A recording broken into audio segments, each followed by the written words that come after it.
We're getting new details tonight about the border surge that dominated the headlines this summer, specifically what has happened to the thousands of people, especially children, who came into Texas from Mexico illegally. Most of them were on the government's radar when they came across, but now, as many expected, they have simply disappeared. These are new details you'll see only on 2 tonight. Investigative reporter Robert Arnold joining us live now with the new numbers and what they mean. Robert?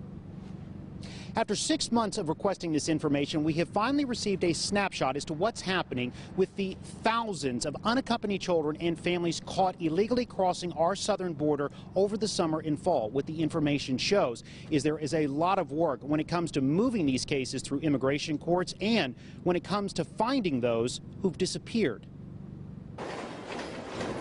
Tens of thousands of unaccompanied children and families from Central America were caught crossing our southern border this year.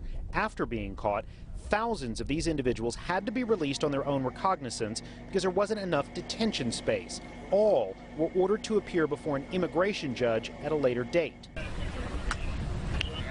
Total numbers are not yet available, but after several requests, Local 2 Investigates received information on the status of those caught crossing the border between July and October.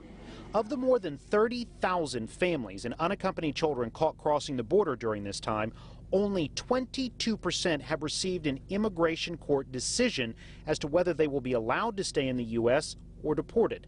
When it comes to those ordered removed from the U.S., many can't be found. Of the more than 4,100 families released on their own recognizance and who've been ordered removed from the country, 96% were done in absentia.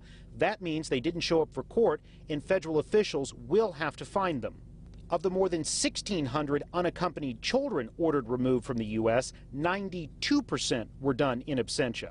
When it comes to the thousands of pending cases, federal officials say it could take several months to possibly years for all of these cases to be decided.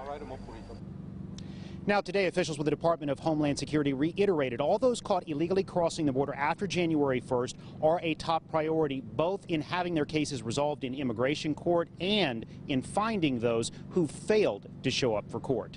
We are live. Robert Arnold, KPRC Local 2.